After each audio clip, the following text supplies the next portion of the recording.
Hi, everybody. It's Kevin and Kristen back for another exciting episode of the Lab Services and Point of Care Testing Show.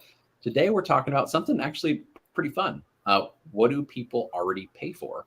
And so the reason to be able to tune into this one and listen is when we're talking about point of care testing or really any services being offered, a lot of times the one thing that we want to do is analyze the market and the purchasing habits those folks that are out there and coming into our locations already or thinking about health in a way that is money coming out of their pocket as opposed to insurance paid for services. So we're going to dive into a little of that and have a little fun along the way. We'll talk to you in a second.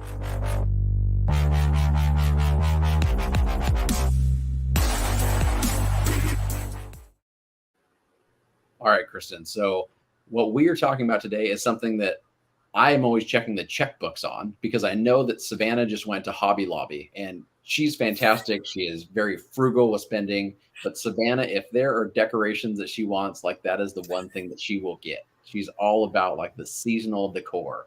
What are other things like in your guys' family? Do you have stuff that you guys you're spending stuff on? And then please mention POC Talk before you jump in. Oh, yeah, absolutely. So I am the host of POCT Talk, which is on the Pharmacy Podcast Network. So make sure you check those episodes out. Those come out regularly and always filled with good information, like our shows here are, Kevin.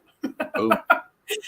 But yeah, I don't know. You put me on the spot. I too like some home decor. I'm a big fan of Stitch Fix, the clothing box, because so my experience with Stitch Fix is that once I got several boxes and like they knew my sizes and my style and I started to actually make purchases, it like tailored the boxes and what I was receiving even more to meet my particular needs. And it's really cool because you can actually say, tell them you have events coming up. Yep. Like I'm going to a wedding and I need a dress. I don't know. Or it's, about to be spring and I need a raincoat. And they'll send you what you're asking for. And so then I end up spending more money because the boxes that they're sending me, spot on. So to the point. Savannah, please don't watch this episode. And my husband loves tools. Oh my gosh, he loves tools. But the thing is whenever we find value, when we find value in something and we have good customer service, because that's how I feel Stitch Fix is. That's great customer service. Like they're tailoring everything that I'm purchasing to fit my needs. And so how do we do that in the pharmacy space? Whether you're a consultant pharmacist, you own a pharmacy, you're working for a hospital, like who knows, whatever, ambulatory care, whatever it is, how can we turn our services into things that people they're wanting to pay for? Yep. And yes, you can still bill insurance, but come on, let's be real. Cash payments are so much easier and people are already spending their money, Kevin, aren't they? Well, I mean, they are. And you made a really important point there, Kristen, is when I think of like service delivery, I had a CEO in one of the hospitals I was working at that he would, during our executive meetings, would always bring this up. He would say, the goal is to delight our patients. And I always thought that's such an interesting customer service, like kind of delivery package. But it was like, you want them to be like, even though they're in the hospital, they're not feeling great. Their families, they're hopefully supporting them. You want every family member to think this is the best place in the world to be. You want them to be able to buy something in your gift shop, to be able to enjoy the coffee that you're making for them, to be able to say, I had exceptional care from my family member, so that the referral cycle was right back in, for us to loop. And when it comes to people spending, they can either spend it with you or they can spend it somewhere else. And so I think that's the key there with, some of your examples you bring up. And for me, I have one for you, Kristen. There's like international like snack boxes. We're just going to share all of our secrets, Kristen and I here, but I'm a food fan, right? And so trying new foods is always great. These like little snack boxes, they have like food from throughout the world and they have kind of description of like what the foods are and whatnot. They were super cheap and they were good for a Christmas present, but it is great, Kristen. Like you just open them up and you're excited about what's going to be in there. Like what could I try today? I think one of them was like egg flavored chips. Not my favorite, but, but otherwise some good stuff. And Mhm. so I think that's the other piece is variety. Like you were talking about with Stitch and Savannah and Hobby Lobby, and me talking about these snack boxes, your husband with tools. Just in general, like as humans, like we love encountering new and exciting things. And so, what are some new and exciting things that you've seen in our space, Kristen, for us to know people are paying for and to connect dots for us? Yeah, definitely. So we already touched on the value and the importance of customer service, and making our customer feel loved and cared for, because they're going to come back to those places. But also, like you're saying, let's now talk about the things that people are already paying for, that they're willing to pay out, they're willing to dig into their own pocket and pay money for. So the 5 things I want to mention today are, like, let's think about this: medical marijuana or CBD products. Yep. People are paying for those. The market wouldn't be what it is if they weren't. Yep. Weight loss industry is enormous. Hormones, Botox, and quality supplements. Those are all things that people pay for. And of course, you're going to get pushback on things at some point.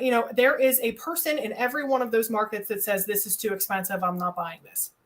Sure. But you have to have a percentage of people that's doing that. I want to say in business, they say about 20% of people should say your product is too expensive. Otherwise, it's not marked high enough. So don't quote me on that percentage, but it's close. It sounds good. It sounds good. Yeah. So, you might not be able to be selling some of these things, but how do we take the services that we're already providing, maybe link up or do something parallel to them? Yep. And I just feel like it really kind of goes back to a money mindset thing. Is, the way I look at $20, yep, you probably don't look at $20. And that person Sure. in front of me probably looks at $20 in a different way as well.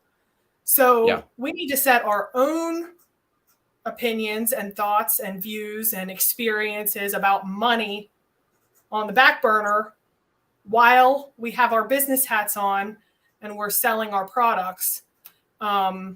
Because seriously, I mean, and how you talk about something is huge. Yeah, I mean, because $20 to me, Kristen, like it varies. Like $20, like spending it for someone to do what, like I have grandfathers that like built homes with their bare hands kind of guys. So I always think like, would my papa roll over in his grave if I paid for this? And so like paying for any like work around the house, like Kevin's going to get dirty. He's going to screw it up and he's going to figure out how to do it himself kind of deal. Paying for food, going out for a meal with family, let's do it. Like that'd be great. Like it's all about the experience, the fun, being together and doing something that's memorable.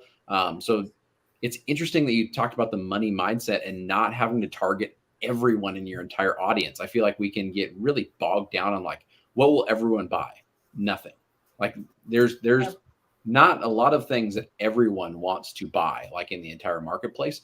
And so now we're able just to really focus in on, like you said, that 80%, if we can look at 80%, 60 to 80% of our clientele that would go, this is interesting, great.